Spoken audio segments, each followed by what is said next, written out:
every time I walk in this office, baby, it's another $1,000. So what's up?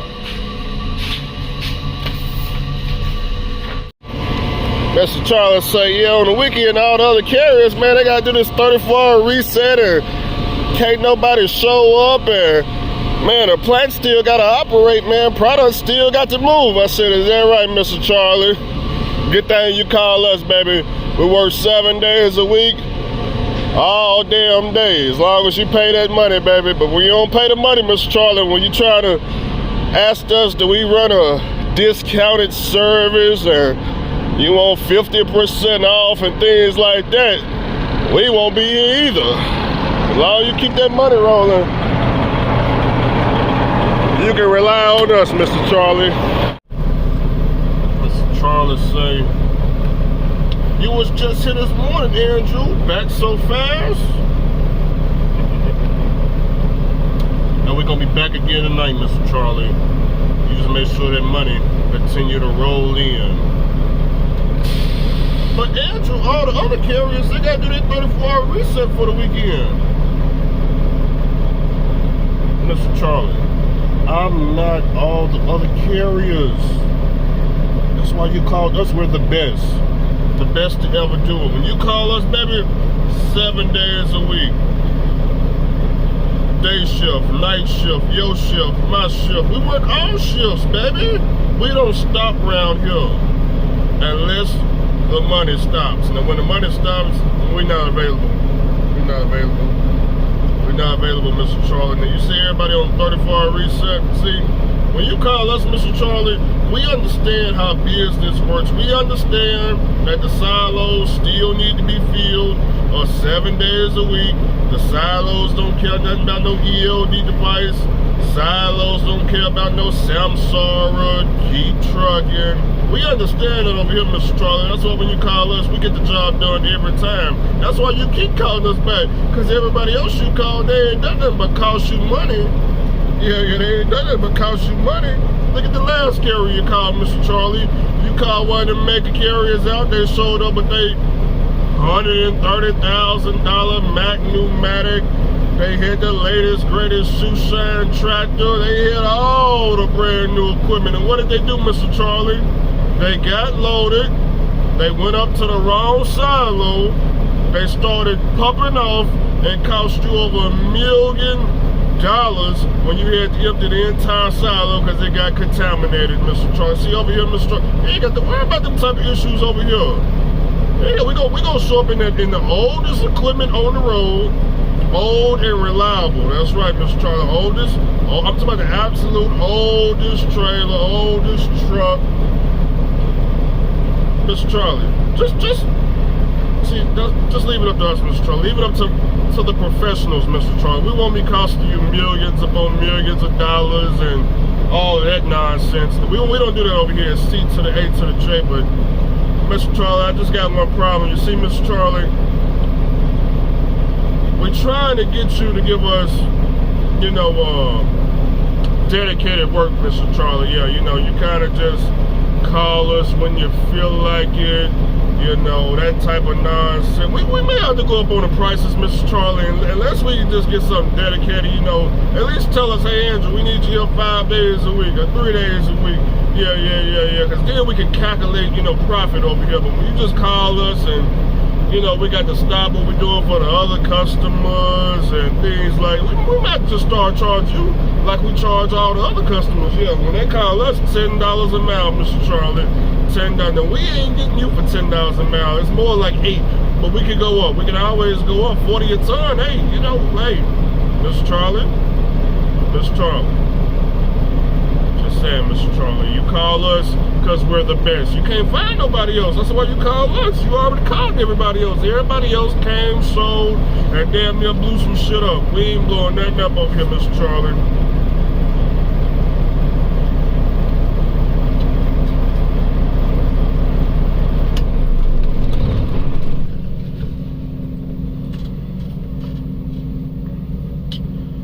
How y'all doing on this beautiful Saturday anyway? Now, it is true that Andrew is looking into some fuel hauling. It is true. It is true. Why? Because, well, first and foremost, y'all know I live in Nashville, Tennessee, and used to go to school over at Tennessee State University, which ain't nothing but about 10 minutes from the house. Well, you know, I like to cruise around in my car, you know, looking for pneumatic trailers and trailers that look like it's got a lot of money on it, you know, things like that. So I happened to drive by my old school, and I guess when I was in college, well, when I was in college, I wasn't paying attention to no trucking, nothing, so I probably would have never noticed, but drove back over by TSU and noticed the fuel terminal around the corner. I think it's called TriStar. It's, I don't even know what the street is, but you got TriStar, and then TSU is the next street over. You know, you go down the road, think it's TriStar, then it's like Exxon plant, then you got Wendy's, and then you got TSU behind the Wendy's. So, like I said, I don't know if that TriStar had always been there. So, you know, I'm looking around. It's, you know, probably like 50 fuel tanks back that way. Different carriers, though. Different carriers. A lot of daycab action going on. So, you know, I follow the fuel tankers. I ain't got nothing better to do. I said, let me follow these guys, see where exactly they go to. So, I follow one of them downtown. Right there by the Tennessee Titans Stadium, actually right beside the Titans Stadium. You got the Titans Stadium, you got the jail for juveniles. I don't know why they put that beside the Titans Stadium. Then you got the little bridge, and then you got all the fuel tankers that squeeze between the bridge and like the, they go underneath the bridge. I don't know what's exactly back there because all the fuel haulers go back there. I guess that's where they either getting loaded. I guess that's what they call the rats. Like I said, I ain't been back there. I don't want to go back there with no car. I had to walk back there and see what's going on. But I was sitting around, decided to park. Oh, matter of fact, I'll tell you where it's at. Well, TA used to be in Nashville. All the fuel haulers come right down there, right alongside where you get off the interstate to go into TA. They keep straight, and they go right there to the loading racks right there. So right across the street from where TA used to be is where all the fuel haulers is going. So I decided to park, you know, just so checking out the place, you know, nothing better to do. And seen a couple of sleepers come back through. And I know anybody that's not a day cab that ain't got no day cab. Day cabs, I figure company drivers, the sleeper guys, owner operators. So, you know, just watching different companies go back through there. Seen a couple. I seen Usher Transport. I seen CAG, K-A-G, CAG, is that what that is? Kenan Advantage. I seen them go back up, a couple of owner operators, and I seen a company called PN Tank Line. All three of them hire owner operators. I seen another one too.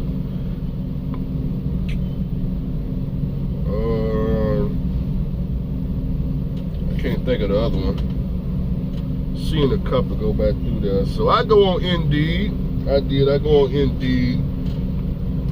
I see all the ads and stuff, local fuel hauling, this, that, and the third. So I look into them. I need to know, you know, do I need a flat top or is the blue truck okay? Okay. Depending on the company. I think PN Tank Line, they want the flat top. Usher Transport, they'll take the mid roof. I don't think my blue truck, I don't think that's a mid roof though. I think that's a full condo. You know, but it's a little bit shorter than this. So this is a full condo too, but this is taller than that. Well, I don't know. I ain't gonna put them side by side. No, this is tall. It's tall on the inside at least. But you know, I talked to PN Tank Lines. I said, so what do the owner operators do around here? She was like, they do about 3 to 5 runs a day, just going to different places. She wouldn't tell me where they go. I asked, I said, hey, do they go to gas stations? She was just like different places. They, you know, she didn't really want to say. She just 3 to 5 loads. That's all you need to know. Because you ain't got no application in here, so we don't need to go in detail. It's just in case you're the competition. You know, I'm just, okay, I'm not the competition, but you know, I'm just inquiring. Just trying to and see, you know, throw a truck over there at that company, throw a truck over on Keenan Advantage, you know, I'm just saying. Then me, I just stay in this truck right here and take on all the risks of chasing Mr. Charlie around with this bread over here. So this the second load of the day. So we had 2 rats right now. We're finna get loaded. I'm right here in front of the tank right here. Oh, I was talking to Lottie Dottie. Told Lottie Dottie, she lived down here. I was telling them this company right here with this day cab, they come to the same place. Oh, did I tell you I finally talked to Lottie Dottie? Yeah, I talked to Lottie Dottie, y'all. You know, Lottie Dottie here went ghost for a minute after he left the oil field. I said, man, Lottie Dottie sure ain't talking to me no more. I said, he must have went back up to Chicago, leased a truck. I know how that is. Lease a truck, you don't want nobody to know, because you feel like, you know, if you talk to one of these cash truck drivers, they gonna give you that bad voodoo. And it only took him about 2 months before he called my phone, let me know that, yeah, oh, I think I told y'all, yeah, he was idling the truck, they threw him out. Oh, no, he wasn't a lease driver, he was a company, but still Chicago. But anyway, so he back at the house down here in this area, so I told him, hey, you can focus on insurance or find you a local job. So anyways, Lottie Dottie hit me back yesterday. Said he found a job, put in the application and all that. He waiting to hear back. I said, man, what you find? Because I know Lottie Dottie can't do hazardous materials because of his record and stuff in trucking. So, you know, he said he found a company paying him $30 an hour locally, home every night. I said 30 an hour. I didn't even see that in Nashville. The most I seen was $28 an hour. He said, nah, he found $30 an hour right here in this part of town. And I was like, oh, okay, well, I know he can't do hazmat, so I'm like, well, what did you find? He said he found food grade tanker. He wouldn't tell me what the company was. I ain't gonna just put it out there because I tried to go look myself. I said, who the hell, what food grade tanker paying more than hazmat around here? I don't know. I ain't never seen 30 nothing. But anyways, he said he applied to them. Nice W-2 job. That means his taxes gonna get paid. He gonna start to qualify for stuff, and nice steady income, home. He gonna be home. He gonna be able to go out, get him a car, and live life, and forget all that leasing shit, and you know, all that trying to own a cash truck. All them days, man. If you ask me, for a lot of people, them days is over with. Because the problem with trucking, you know, when you first get into trucking. Yeah, leasing and going from one side of the planet to the other side, all that shit, yeah, it's fun in the beginning, you know. Go out there, stay in a truck a year straight, running non-stop, talking shit to all the cash truck drivers, all the older drivers, but all you gotta do is just let time in trucking, just let that pass by, and you're gonna see how long, or how much further you can go year after year from one side of the planet to the other, because eventually what's going to happen, like it do to all of us, you ain't going to want to go from one side of the planet to the other. Sooner or later, hey man, you know, I ain't trying to go past Texas, man, or if you in California, yeah, you ain't trying to go past Texas, you just regional. And sooner or later, man, I want to go home. What's at the house? Yeah, now you trying to look for a local gig, and then you look back like, man, what did I accomplish in trucking? Well, for a lot of people, I tell them, hey, look, you know, when you lease a truck, more than likely, at the end of the lease, you're just gonna start your career over with. So probably whatever you started with in the beginning is what you're gonna have at the end. Nothing. You started with nothing, you end with nothing. So, you know, or in some cases, you start with something, and at the end, you don't even got that no more. You lost that shit too. So. But some people, you know, they may start with nothing, and they, you know, they invest and they end with something. You know, now if you're a company driver the whole time, oh, then you good the whole way. You see, a company driver, when you go a company driver your whole career, you don't take any L's as a company driver. No, a company driver ain't never took an L. A company driver get a steady paycheck. They ain't got nothing to worry about. Even if a company driver get fired, they just go to the next carrier. They go to the next carrier, and you know, the only thing they may lose some income for a week or two, you know, but that income come right back at the next company. For example, let's look at Scooby-Doo. Scooby-Doo. Been a company driver all his career? No, he ain't. He ain't been a company driver. He at least, you know, he started off at least, I don't know for how long, but because I remember him saying he was a prime lease driver too back in the day. Finished the lease, didn't get the title, that type of stuff. But once he became a company driver here in the last probably like 10 years, you just see that, you know. Understand you're probably never gonna be happy working for companies unless it's your own. So everybody's gonna bounce around eventually. You know, it's kind of hard nowadays to be happy at certain companies. You know, especially if they got you working long hours and they got all these policies and things that, you know, truck drivers don't like. You can't get home, or you can only get home for the weekend, all them type of gears. It's just a matter of time for all that come to the end. But if you got a job home every day, well, that's kind of, especially if you home every day and off for 2 days out of the week, then that's not bad at all. That's something long term. Or if you was a tanker driver. Now, if you're a tanker driver stay at the company long term.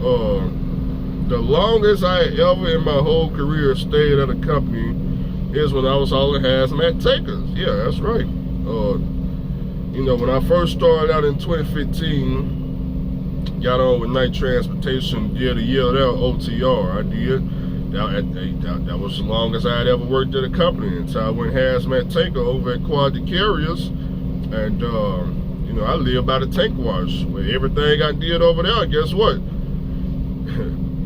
It was chemicals, so you know how that worked.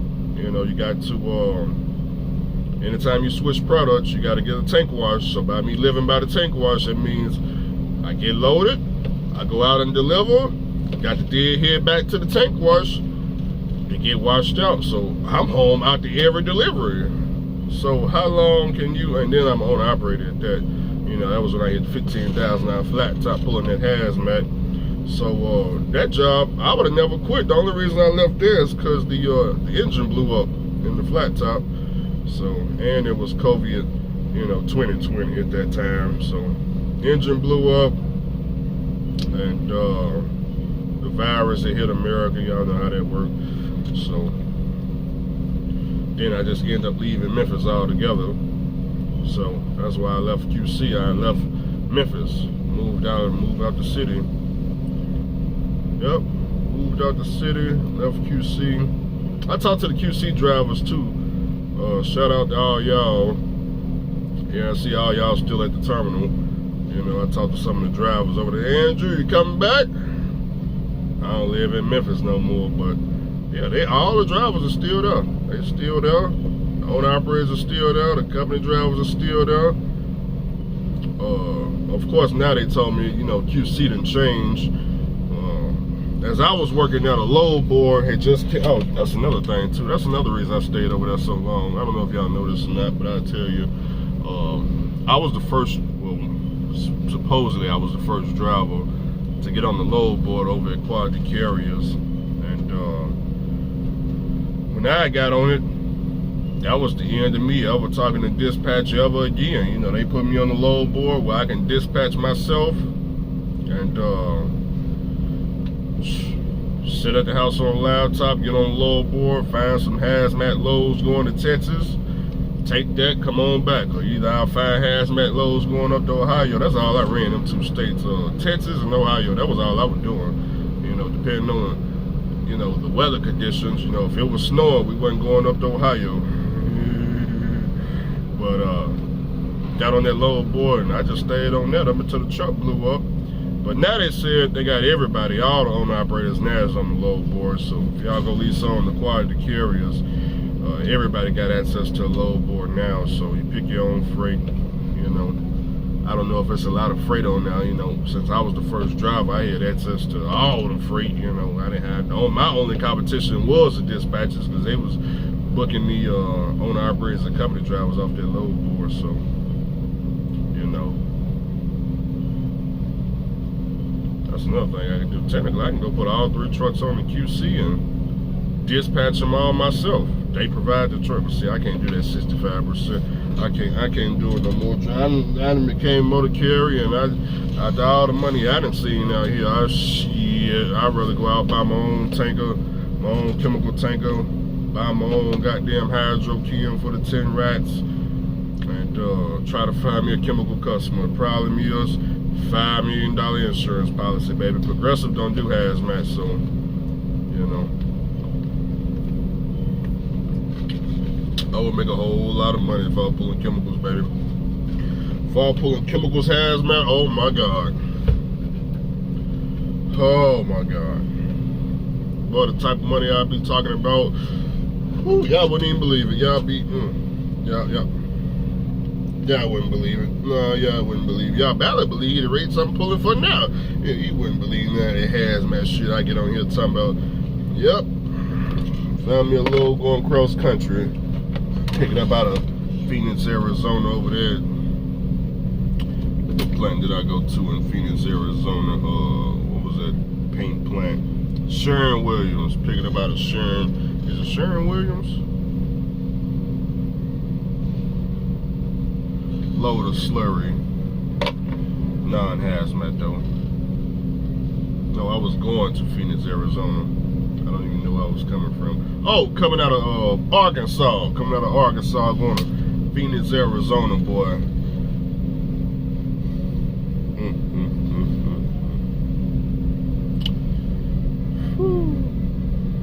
Boy, that slurry, you got to charge for that. You got to charge for that right there. I don't know how cheap I was doing them loads for, but anybody that ever ran slurry before at just any tanker company, just take a minute to think about it, drivers. Why it pays more money. If you ever heard hauled the slurry, that's that white product, the liquid product supposed to be used for paint. It's called slurry. You put that in the tank. Now I'm gonna tell you why I pay a lot. How the driver get loaded? Have him get loaded. Let's just say he going from Tennessee to Dallas, Texas. He going from Memphis, Tennessee to Dallas, Texas. Now, if you hauled slurry before, you know. Okay, so he get loaded. He go home for the night. Let's say he get loaded at 10 p.m. He go home for the night, get some rest, wake up at 7 in the morning, jump in the truck, start heading to Dallas, Texas. He get to Dallas, Texas, he don't stop. He just straight shot it. He get to Dallas, Texas, get ready to unload the trailer, and ain't nothing coming out the damn trailer. Nothing. He get on the phone, hey man, I think something wrong with the trailer, man. I got the knob turned all the way and ain't nothing coming out. It's all the way open, man. Say what? How long have I been on the load for? Well, I got loaded last night, man. I went to sleep, man, and then, you know, I told you I'll start back in the morning. You went to sleep on the load of slurry. Oh my God. Oh, we got a driver, he done fell asleep on a load of slurry. Oh my God. Driver, you got to find someone to take that load too, Jerry. Oh my God, you costing us money, driver. You costing us money. If you go to sleep on the load of slurry, when you wake up, it's gonna be rock solid in the trailer. Oh, you're gonna learn the hard way. Oh, you're gonna learn. Ask me how I know. QC didn't tell us. They didn't tell us that.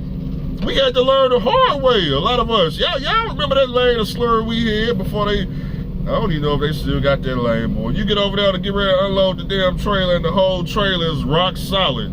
That liquid slurry that turned to straight solid rock. You're like, man, what the hell? Then they gotta come out and They gotta stick something in the middle of the trailer to blow it up and make all that shit liquid again. And man, got woo. Or nah, I know we used to have to do. We used to have to go over to Dana, you know, Dana Tank Wash, not Tank Wash, Dana, whatever trucking company it is, Dana. We used to have to go over there. They used to have to hook up the in-transit heat in the front of the trailer. They used to have to heat that damn trailer for like 10 hours to get it back liquid again. And then we had, yeah, they had to steam it. Then we had to go over and take it over and go deliver it. And man, they paid a lot of money to get them trailers steamed because they just, everything kept turning to rock. But I guess they didn't know. We didn't know in the beginning. We didn't know, the drivers didn't know, the dispatchers didn't nobody know nothing about nothing. But we learned the hard way. So in order to get it not to turn to rock, when you got loaded, you had to go immediately to get that off the trailer. Yeah, you had to get that off the trailer. So I think the silo was out of product too, because we just sitting here looking stupid. So something like that pays a lot of money, drivers, because like I said, let's just say that was your tanker and you got a full load of slurry that turned to rock. Well, what you gonna do?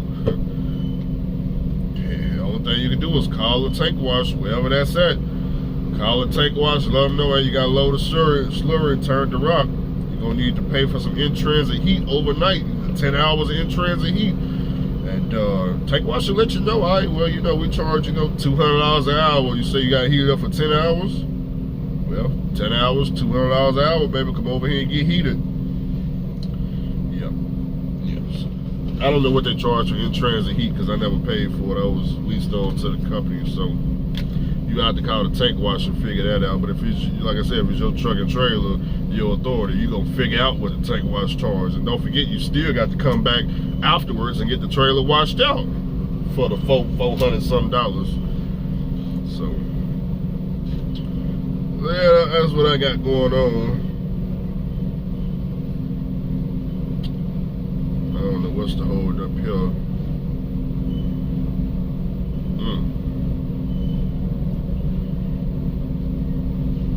Might be here for a minute. Hopefully it ain't gonna take too long. So if I get loaded, run this back to Atlanta, and